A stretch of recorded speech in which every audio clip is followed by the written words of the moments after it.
I'm desperate for other parents to know when you rent a home, you need to be aware.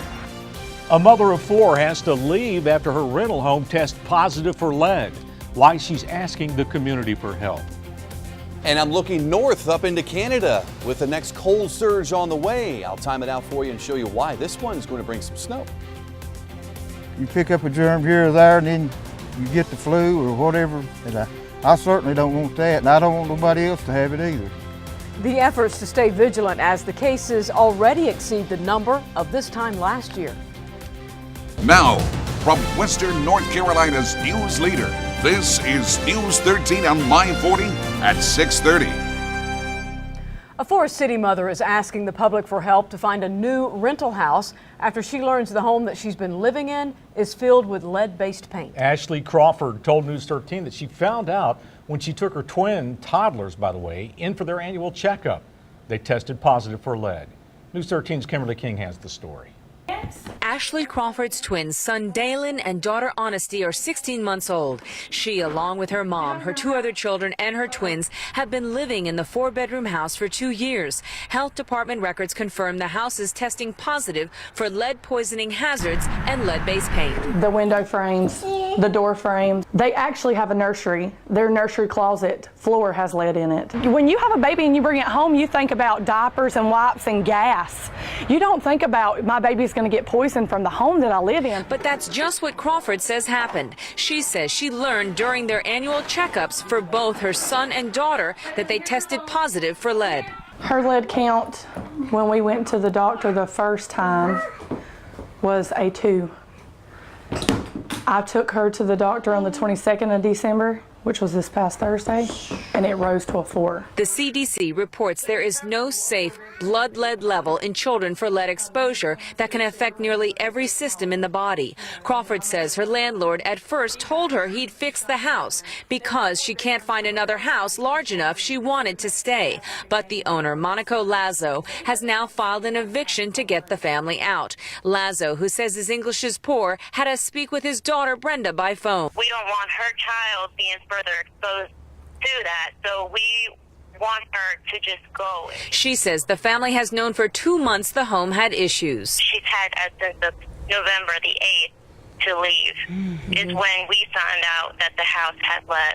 He didn't say to me, Ashley, you have 30 days. Ashley, you have a week. Crawford says she's been looking everywhere. I've been on Zillow. I've been on Craigslist. I have been on every single site that I could get on. But she's found nothing. The landlord ordering her out by January 3rd. I'm desperate for a house. I'm desperate for legal help. I'm desperate for other parents to know when you rent a home, you need to be aware. Kimberly King, News 13. Well, the Centers for Disease Control reports it's hard to diagnose children with lead levels. In this case, the test was a part of the toddler's annual checkup. It's routine for all toddlers. And if you have any concerns about your home, you can call your local health department for guidance and information. A Forest City woman dies on Christmas morning after police say she lost control of her car. It happened on Randolph Road in Shelby around 5 a.m. 21-year-old Brianna Brown died at the scene. The police chief says the road is extremely curvy and can be difficult to maneuver. He believes Brown may not have been familiar with the road. It has been a busy flu season with area hospitals seeing more cases than this same time last year. Mission Health says more than 100 patients have been tested positive for flu this season. The chief quality officer says the most recent weekly report has a higher number of flu cases than any week from all of last season. Park Ridge Hospital has had 13 patients with flu-like symptoms since November. That is twice as many as this time last year. The interim chief nursing officer offered this advice.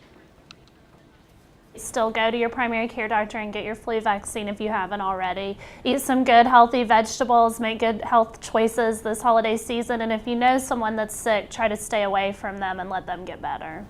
Both hospitals have now placed limitations on visitors. You can find the new rules on our website, WLOS.com. Time for the weather. Mild is the word. It is mild, but Jason, I think things are going to change soon. Yeah, we'll call it mild to wild. You like that? Yeah. I like it. I worked all day on that one. That's what I do, folks. That's what I do. Here we go. We have clouds departing slowly but surely. We'll get back into clearing. It's already happening over East Tennessee, but let's look north because this is the source of air for us later on down the road Thursday into Friday. The cold air in the Arctic is spilling southward slowly, and it will pick up steam and head our way as we get into that time frame. And it will mean snow this time. Finally, with the cold, we'll get some snow. It's not a lot of moisture, but it will be wrung out in the form of some snow showers across the mountains. And anybody in this white shaded area has a chance of just seeing snow. Doesn't mean it's going to accumulate in all these areas, but seeing snow Thursday night into early Friday and may even linger into Friday afternoon for some of the northern mountains. I'll show you how much I expect in just a minute. It's going to be a pretty decent amount, at least for this season. We haven't had hardly anything so far. All right, 51 degrees at 7 o'clock. We'll drop it at the 40s at 9 o'clock. So add another layer, folks. It's breezy and it gets colder. 44 at 11. We'll talk about how warm tomorrow's looking and why it's the pick day. Stick around. Well, a big thank you celebration and fundraiser is planned for the Hickory Nut Gorge Fire Departments for their efforts in fighting the Party Rock Fire. The event will be held at Rumbling Bald Resort. That's January 21st to honor not only the fire departments, but also businesses and volunteers.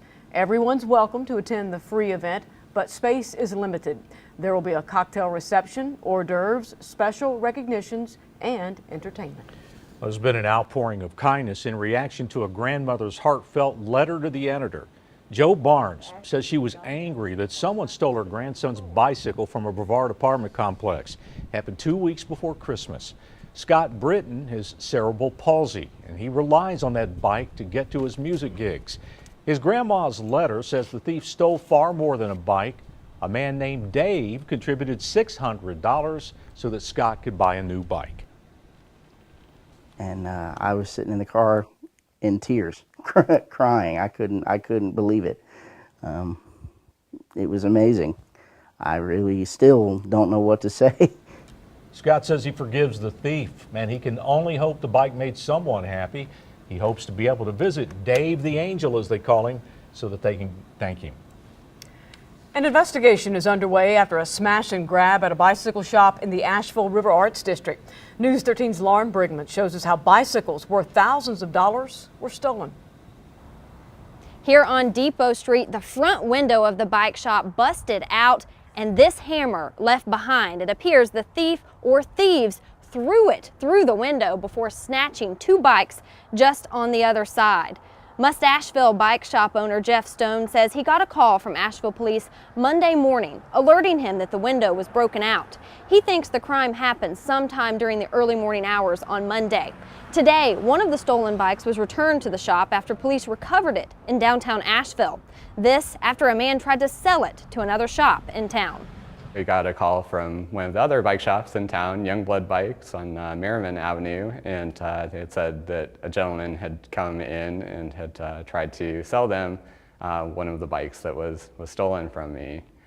So they notified me as well as the Asheville Police Department and had gotten pictures of the bike, pictures of the gentleman, as well as the gentleman's phone number and address. Stone says his shop has only been open 4 months, and now he plans to install security cameras and look into another way to safeguard his windows. Here's a stock image of the bike that's still missing. It's valued at almost $4,000, a Scott mountain bike. If you see it around town, you're asked to call Asheville Police. One thing to note, the bike does not have any pedals, so that's a sign it's brand new. In Asheville, Lauren Brigman, News 13. Crews are searching the Great Smoky Mountains National Park for a plane that may have gone down. Park officials got a report that a single-engine airplane might have gone down southwest of Mount LeConte Lodge last night. Crews tried using the emergency locator transmitter, but the plane's transmissions were not found. The flight came out of Jacksonville, Florida. It was headed to Gatlinburg Pigeon Forge Airport. A family member say that David, Kim, and Hunter Starling were on board that plane. 5 out of 6 prison inmates from Tennessee are now back in custody. How they got away on Christmas Day to begin with. And teenagers are not allowed in a Fayetteville mall past 5 p.m. Why the rule is now in place.